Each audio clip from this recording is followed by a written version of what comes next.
Welcome back guys. இப்போ நம்ம டே 8ல் இருக்கோம். ஃபஸ்ட்டு 7 டேஸ் நம்ம பார்த்தது என்ன அப்படின்னா, சப்கான்ஷியஸ் மைண்டை ரீப்ரோக்ராம் பண்ணக்கூடிய ப்ராக்டிஸ். ஆனால் நமக்கு என்ன ஒரு விஷயம்னா, அது மட்டும் பத்தாது. ஏன்னா நமக்கு 2 மைண்ட் இருக்குது, கான்ஷியஸ்னஸ் ப்ளஸ் சப்கான்ஷியஸ் மைண்ட்.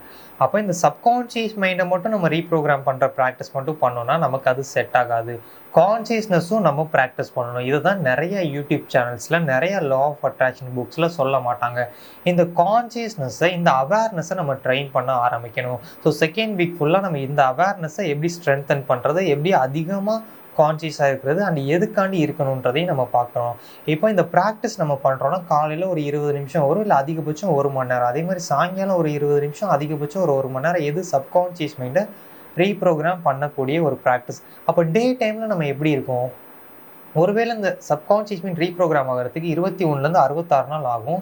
அது வரைக்கும் பகல் நேரத்தில், மற்ற டைமில் வேலை பார்க்கும்போதோ, வெளியே போகும்போதோ, வண்டியில் போகும்போதோ, சும்மா படுத்திருக்கும் போதோ, அப்போ நம்மளோட மைண்டில் எந்த ஒரு நெகட்டிவான தாட்ஸும் வரக்கூடாது.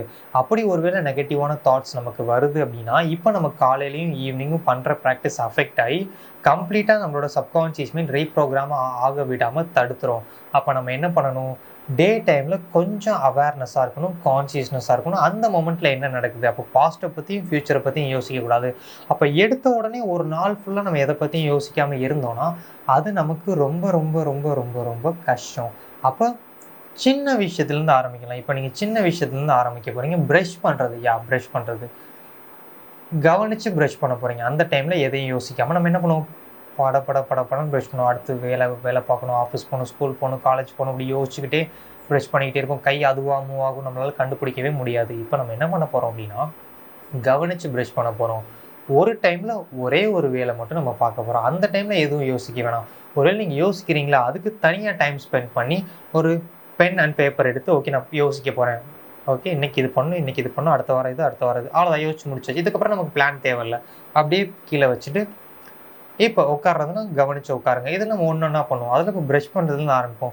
ப்ரஷ் பண்ணுறத கவனித்து பண்ணுங்கள். கை எப்படி மூவ் ஆகுது, நம்ம எப்படி மூவ் பண்ணுறோம் கையை, சவுண்ட் என்ன கேட்குது, பேஸ்ட்டோட டேஸ்ட் என்ன, வாட்டர் மவுத்தில் படும்போது, கையில் படும்போது என்ன ஃபீல் ஆகுது, அதை மட்டும் கவனி. எண்ணங்கள் வேறு எங்கேயாவது போகும், திரும்ப இதை ஃபோக்கஸ் பண்ணுங்கள். கண்ட்ரோல் பண்ணுங்க. யோசிக்கூடாது. அதெல்லாம் மெடிடேஷன் பண்ணுறோம் பார்த்தீங்களா? எண்ணங்கள் வரும், நம்ம இதை கவனிக்க போகிறோம். எண்ணங்கள் வரும், இதை கவனிக்க போகிறோம். அந்த மாதிரி தாட்ஸ் வரும். அதில் மூழ்கி பதில் சொல்லாமல், அதுக்கிட்ட சண்டை போடாமல் நம்ம என்ன பண்ண போகிறோம்? திரும்ப ப்ரஷ் பண்ண போகிறோம். ஓகே, ப்ரஷ் பண்ணுறத கவனிக்க போகிறோம். இதில் இருக்கக்கூடிய ஒவ்வொரு வீடியோவும் 2-3 தடவை நீங்கள் திரும்ப பாருங்க. உங்களுக்கு எல்லாமே கிளியராக புரியும். ஸோ இப்போ ப்ரஷ் பண்ணுங்கள். அண்ட் நைட்டு ப்ரஷ் பண்ணக்கூடிய ஒரு ஹேபிட்டை நீங்கள் எக்ஸ்ட்ராவாக ஆட் பண்ணிக்கோங்க. ஏன்னா நம்ம அதனால இன்னும் கொஞ்சம் அதிக கான்ஷியஸ்னஸ் நமக்கு கிடைக்க ஆரம்பிக்கும். இந்த மாதிரி ப்ரஷ் பண்ணும்போது கான்ஷியஸாக இருங்க. போதும், வேறு எதுவுமே நம்ம பண்ண வேணாம். அடுத்து டே 9ல் மீட் பண்ணலாம்.